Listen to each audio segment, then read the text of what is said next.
ইতিমধ্যে আমাদের যে এমপি মহোদয় মজলুম জননেতা আবু সাইদ চাচার নির্দেশে আজকে আপনাদের মাঝে আমি উপস্থিত হয়েছি।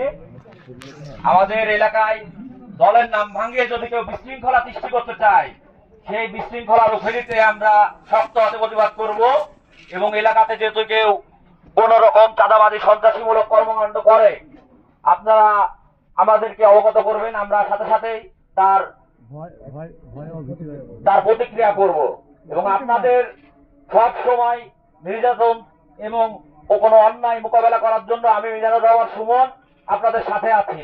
আমার এলাকায় কোন রকম কোন বিশৃঙ্খলা কাউকে করতে দিব না। আপনারা কি বলেন? সবাই আছেন? আমরা সবাই একসাথে মিলেমিশে থাকতে চাই। আমাদের এলাকায় কোন সন্ত্রাসীর কোন জায়গা হবে না আমাদের এলাকায়।